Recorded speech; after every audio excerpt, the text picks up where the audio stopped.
భారత్ ప్రజా రైతు సంక్షేమ సంఘం నుండి అధ్యక్షుడు కసిరెడ్డి శ్రీనివాసులరెడ్డి, మా సెక్రటరీ కొత్తపల్లి నాగలింగారెడ్డి గారు, మా ఉపాధ్యక్షులు ఆకుదొట్లపల్లి నారాయణ రెడ్డి గారు, జాయింట్ సెక్రటరీ గరుడు శేఖర్ రెడ్డి గారు రైతు,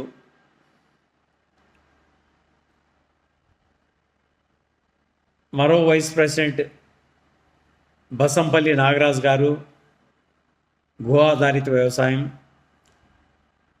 13 సంవత్సరాల నుంచి ఆయన గో ఆధారిత వ్యవసాయం చేస్తున్నారు. దీంట్లో వైస్ ప్రెసిడెంట్గా ఉన్నారు.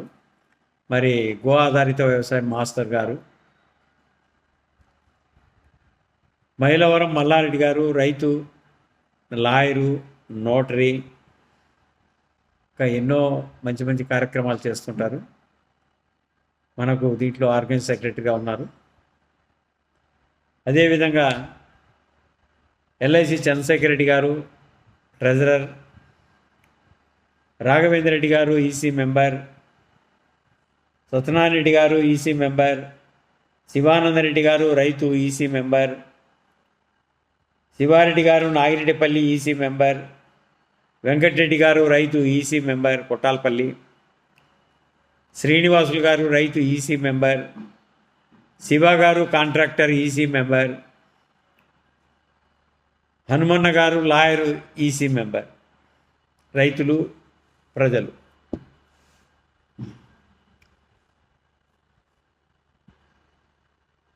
దాదాపుగా 2 సంవత్సరాల నుంచి ఎన్నో వీడియోలు తీస్తున్నాం. ప్రతి రైతు కూడా గిట్టుబాటు ధర కావాలని చెప్పేసి మేము కోరుతున్నాం. కానీ ఏ గవర్నమెంట్ కూడా రైతులకు సరైన గిట్టుబాటు ధర ఇవ్వడం లేదు. ముఖ్యంగా రాయలసీమలో నీళ్లు లేక చాలా ఇబ్బంది పడుతున్నారు. ఇది దశాబ్దాలుగా జరుగుతోంది. రాయలసీమకు అన్యాయం జరుగుతోంది. మరి ఇకనైనా కూడా ప్రతి రైతుకు కూడా, ఇంతకుముందు వీడియోలో కూడా చెప్పాం, నదులు అనుసంధానం చేసే ప్రతి రైతు కూడా నీళ్ళు ఇవ్వాలని చెప్పేసి మేము కోరుతున్నాం. ఇంతకుముందు వీడియోలో కూడా చెప్పాం, ఏమవుతుంది నదులు అనుసంధానం చేయకపోవడం వల్ల ఆ రాష్ట్రం ఈ రాష్ట్రం కొట్టాడుకోవడం, మధ్యలో రైతులు నలిగిపోతున్నారంతే. బాగా ఆలోచన చేయండి. చిన్న ఉదాహరణ కూడా చెప్తున్నాను. 1968లో బియ్యం 100 రూపాయలు, ఒక సామాన్యునికి 100 రూపాయలు. సామాన్యునికి పొద్దు 30,000 నుంచి 1,00,000 రూపాయలు అయిపోయింది. బియ్యం చూస్తే 4,000 రూపాయలు ఉన్నాయి. రైతు ఏ విధంగా బ్రతకగలుగుతాడు? కనీసం 10,000 రూపాయలన్నా ఉంటే 100 కేజీలు రైతు బ్రతికేదానికి అవకాశం ఉంటుంది. కాబట్టి ఇకనైనా కూడా 600 రకాల రైతులు పంటలు పండిస్తున్నారు. ప్రతి రైతు కూడా గిట్టుబాటు ధర ఇవ్వాలని చెప్పేసి మేము భారత్ ప్రజా రైతు సంక్షేమ సంఘం నుండి కేంద్ర రాష్ట్ర ప్రభుత్వాన్ని కోరుతున్నాం. ఏం పాపం చేశారు రైతులు? 365 రోజులు కష్టపడి పంటలు పండిస్తున్నారు. అదేనా పాపము? ఆలోచన చేయండి. రైతు కష్టపడి పంట పండిస్తేనే ఈ దేశం నడిచేది. పరిశ్రమలు నడవాలంటే రైతు, మాల్స్ నడవాలంటే రైతు, ప్రతి ఒక్కరు వ్యాపారం చేసి బ్రతుకోవాలంటే రైతు. అందరూ బ్రతుకుతున్నారు దేశంలో రైతులు తప్ప. ఆలోచన చేయండి. రైతులు మాత్రమే ఎందుకు చనిపోతున్నారు? కాబట్టి ఇకనైనా కూడా ఆలోచన చేసి కేంద్ర రాష్ట్ర ప్రభుత్వాలు ప్రతి పంట కూడా గిట్టుబాటు ధర ఇవ్వాలని చెప్పేసి మేము భారత్ ప్రజా రైతు సంక్షేమ సంఘం నుండి కేంద్ర రాష్ట్ర ప్రభుత్వాలను కోరుతున్నాం. ఒక్కసారి ఆలోచన చేయండి. ఒక్క సంవత్సరం రైతులు పంట పండికపోతే దేశం నడవదు. బాగా ఆలోచన చేయండి. ఎందుకు రైతుల గురించి ఆలోచన చేయకుండా? రైతు ఏం పాపం చేశాడు? 65% ఉండే రైతాంగం అంతా ఒక్క సంవత్సరం స్ట్రైక్ చేస్తే ఈ దేశం నడవదు. కాబట్టి ఇకనైనా కూడా ఆలోచన చేసి ప్రతి పంట కూడా గిట్టుబాటు ధర కలిగించాలని చెప్పేసి మేము భారత్ ప్రజా రైతు సంక్షేమ సంఘం నుండి కేంద్ర రాష్ట్ర ప్రభుత్వాలను కోరుతున్నాం. కొన్ని వీడియోల్లో కూడా పెట్టాం. గ్రామంలో ఏ పంట పండుతుంది క్యాల్కులేషన్ వేసి అదే తరహాలోనే మండలాల నుంచి నియోజకవర్గాలు నియోజకవర్గాన్ని జిల్లాలు రాష్ట్రాలకు పంపిస్తే మొత్తం బేరీజు చేయాలి, ఏ పంట పెట్టాలా, ఏ పంట పెట్టకూడదు అనేది. మళ్ళీ రాష్ట్రాలన్నీ కూడా ఆలోచన చేసి కేంద్రం ఈ పంట పెడితే ఈ రేటు, ఈ పంట పెడితే ఈ రేటు అని ప్రకటిస్తే రైతు బ్రతకడానికి ఉంటుంది. రైతు బ్రతికినాడంటే రైతు దేశాన్ని బతికిస్తాడు. మీకు లక్షల కోట్ల రూపాయలు ఇప్పుడు రెవెన్యూ వస్తూ ఉందంటే కేవలం రైతునిచ్చే. బాగా ఆలోచన చేయండి. ప్రతిదీ కూడా రైతు అనుసంధానమే ఈ దేశం నడుస్తూ ఉండేది, ప్రతిదీ కూడా. కాబట్టి ఇకనైనా కూడా మేము కేంద్ర రాష్ట్ర ప్రభుత్వాలను కోరేది ఒకటే, మాకు ప్రతి పంటకు గిట్టుబాటు ధర కావాలా. మొన్న కొన్ని పంటలు కేంద్రం గిట్టుబాటు ధర కలిగించింది, కొన్నిటికి మాత్రమే. కానీ అలా కాకుండా 600 రకాల పంటలకి గిట్టుబాటు ధర కలిగిస్తే రైతు బ్రతకడానికి అవకాశం. ఎంతసేపు మొరపెట్టుకున్నా కూడా మాది అరణ్య రోదన అయిపోయింది రైతుల పరిస్థితి. కాబట్టి ఇకనైనా కూడా కేంద్ర రాష్ట్ర ప్రభుత్వాలు ఆలోచన చేసి 65% ఉండే రైతాంగాన్ని బ్రతికిస్తే వాళ్ళు దేశాన్ని బ్రతికిస్తారయ్యా.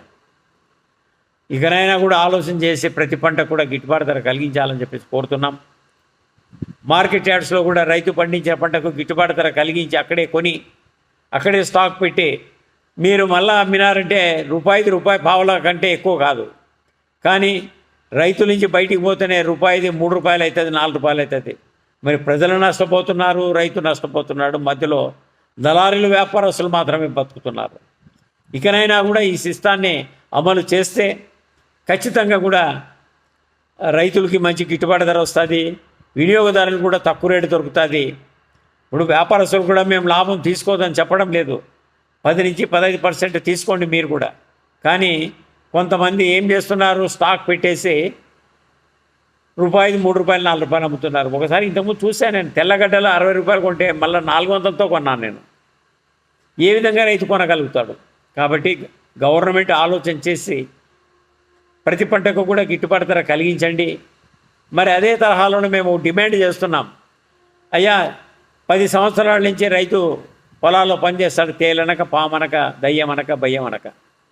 మరి 50 సంవత్సరాలకి ప్రతి రైతు కూడా 10,000 రూపాయలు పింఛన్ ఇవ్వాలని చెప్పేసి మేము కోరుతున్నాం కేంద్ర రాష్ట్ర ప్రభుత్వాన్ని. ఆడమగ తేడా లేకుండా కుల మతాలకు అతీతంగా ప్రతి రైతుకు కూడా 10,000 రూపాయలు పింఛన్ ఇవ్వాలని చెప్పేసి మేము ప్రభుత్వాన్ని కోరుతున్నాం భారత్ ప్రజా రైతు సంక్షేమ సంఘం నుండి. కాబట్టి ప్రభుత్వాలు ఆలోచన చేయండి.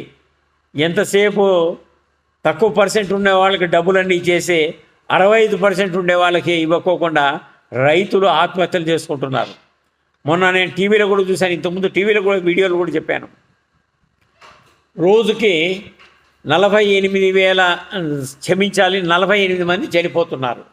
కాబట్టి ప్రభుత్వాలు ఆలోచన చేసి రైతును బ్రతికిస్తే రైతు దేశాన్ని బ్రతికిస్తాడు, ప్రతి పంట కూడా గిట్టుబాటు ధర ఇవ్వాలని చెప్పేసి మేము కోరుతున్నాం.